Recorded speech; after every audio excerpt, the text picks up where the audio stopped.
We talked about the Dominion software. I know that there were voting irregularities. Tell me about that. That's to put it mildly. The computer glitches could not and should not have happened at all.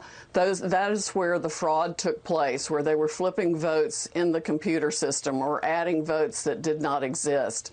We need an audit of all of the computer systems that played any role in this fraud whatsoever. Well, first of all, the machines can be hacked. There's no question about that. Their machines can be hacked, but it's far worse than that. Well, Dominion is a company that's owned by another company called Smartmatic through an intermediary company named Indra. Smartmatic is a company that was formed way back in about 2004, 2003, 2004. You're going to be astonished when I tell you how it was formed. It was formed really by three Venezuelans who were very close to the dictator Chavez of Venezuela, and it was formed in order to fix elections. That's the company that owns Dominion. The machines were easily accessible to hackers. There's a video on the net that it will explain to you how a kid with a cell phone can hack one of these voting machines. And on top of everything else, we have a company that's very suspect. Its name is Dominion. With the turn of a dial or the change of a chip, you can press a button for Trump and the vote goes to Biden. What kind of a system is this? I told him that the stuff that his people were shoveling out to the public was bullshit. I mean, that the claims of fraud were bullshit. And, he was indignant about that. And I reiterated that they'd wasted a whole month on these claims on the Dominion voting machines, and they were idiotic claims.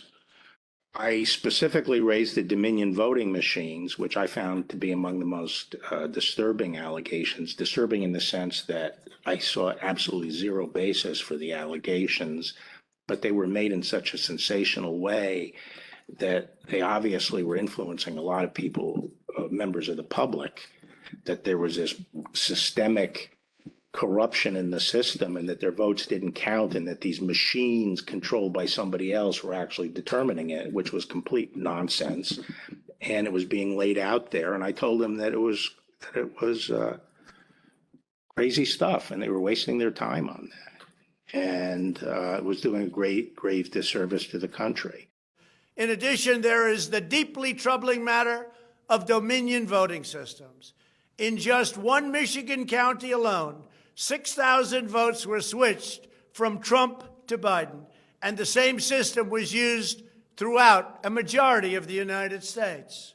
No satisfactory explanation has been offered for why Dominion systems are able to switch votes with a mere push of a button. I had actually been briefed. The report dealt with the Dominion machines in Antrim County, and I had been briefed on the matter in Antrim County by the DHS and the FBI, and we were very familiar with the episode there. And I was assured and believed that we had a good understanding of what happened in Antrim County and that it was a human error and was not a problem with the machine and was not replicated in any way outside Antrim County.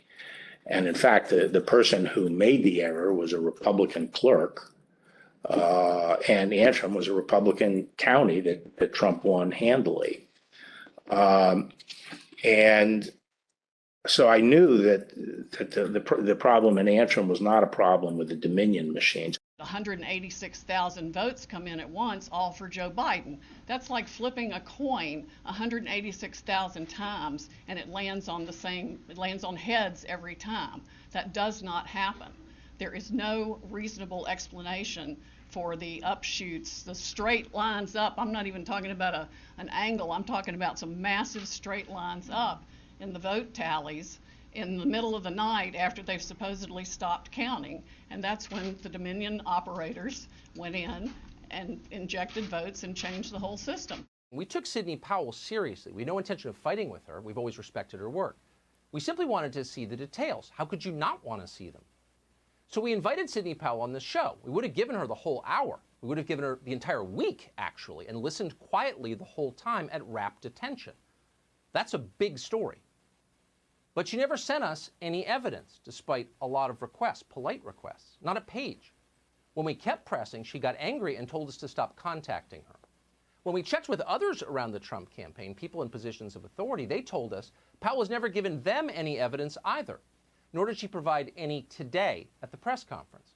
I believe the president was speaking to her in response to a piece that had been aired on Tucker Carlson's show on Fox News the night before, where Tucker sort of challenged her credibility, and I think the summary of his monologue was that her participation was not helpful to the president's efforts, and that, you know, she sounded a little crazy. And I think the president was calling to ask her why she wouldn't go on the show and defend herself, and that not responding looked weak.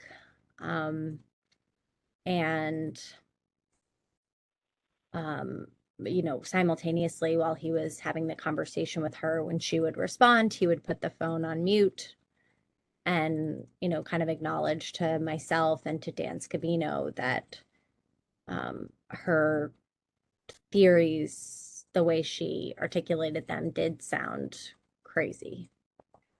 We were all sort of laughing,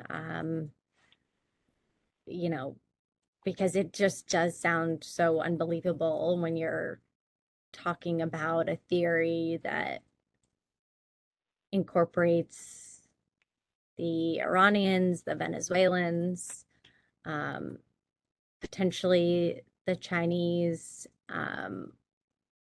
and, you know, voting machine. I mean, it's quite an elaborate plot. You know, maybe things from outer space.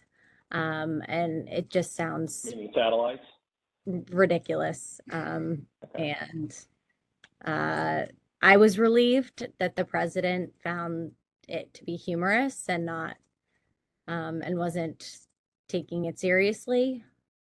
To the best of your recollection, what did the president say when he said something that told you that he found Ms. Powell's theories humorous? Like I said, we were all kind of laughing. The phone was on speaker, but we were muted, so she couldn't hear us. And, you know, he said, like, this does sound crazy, doesn't it? And I think I said, yes, it does.